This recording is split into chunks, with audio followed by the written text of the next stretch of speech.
Hey, friends and family. I don't know what avenue you're watching this on, whether it's Facebook or Instagram or our website or a podcast.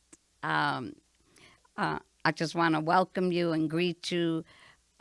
Today is just a well, you'll hear this after Easter, but it's just a great week because it reminds me how grateful I am just to be alive and to have God in my life and to see how far I've come as a person from who I used to be. Um, I want to just share. I know a lot of people see COVID in different ways, but for for us, it was an opportunity. Um, when church services stopped, we immediately started feeding our neighborhood and also taking dishes out on the street with to the homeless that were still out on the street. They were the only ones out on the street besides us, and so I want to read this scripture so you can see where I'm coming from and why we do what we do. We'll start at it's Matthew 25, starting at verse 34. It says, "Then the king will come to those on his right.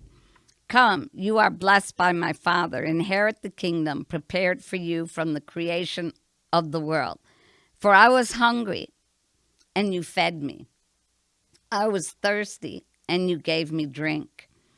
I was a stranger, and you invited me into your home. I was naked, and you gave me clothing. I was sick, and you cared for me. I was in prison, and you visited me." Then these righteous ones will reply, "Lord, when did we ever see you hungry and feed you, or thirsty and give you something to drink, or a stranger and show you hospitality, or naked and give you clothing? When did we ever see you sick or in prison and visit you?" And the king will say, "I tell you the truth. When you did it to one of the least of these, my brothers and sisters, you are doing it to me."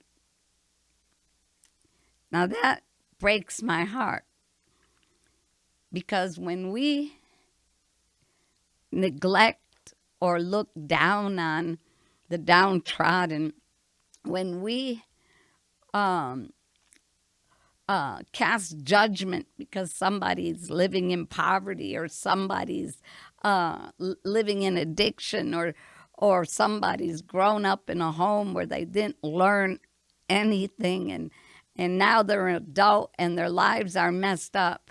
I think of this that if we feed them, if we clothe them, if we give them something to drink, if we visit them when they're in prison or when they're sick, if we take care of them, he's saying that we're doing this to him, and so that kind of shakes me up, and it makes me grateful that God's given us the opportunity to be out on the street. Um, because we've always been out on the street, but now we're out on the street every day since COVID. Tuesday, Wednesday, Thursday, Friday, and and and I'm so grateful because I've gotten to meet so many different people, and it's not always people that receive us, but they're hungry and they're thirsting and they need clothing, and so we clothe them. We give them something to eat because if we do it to them, it's like doing it unto Jesus. Or at least from this scripture, it says that Jesus says that if we did it to the least of them, we're doing it to him.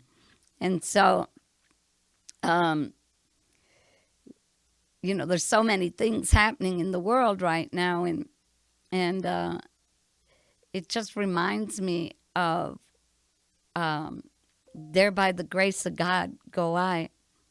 When I'm tempted to say something about a situation, especially with the trial going on, and it's so easy to head towards judgment. But I gotta recognize and that what would God want of me? I believe what He would want is for me to love, and and I know He's a just God, and so we're hoping that justice will happen. But as far as my own salvation, as far as my own thinking, as far as the world I create around me, I think, therefore I create.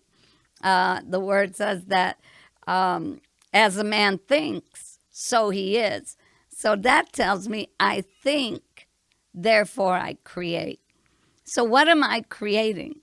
Am I creating division around me? Am I creating chaos around me by talking negative, by having sides, this side, that side, white side, black side, political party here, political party here?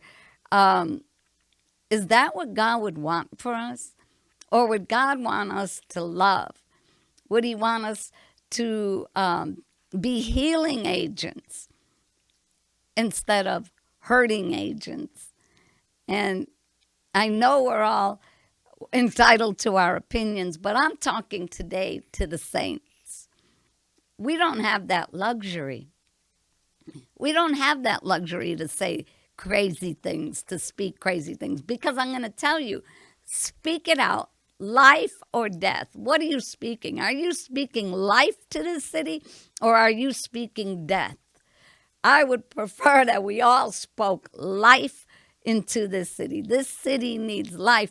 There are some hurting people, hurting units that are walking around out there, and they need a church that's not going to judge them, but that's going to feel their pain. Can you feel my pain? That's been my battle cry for years.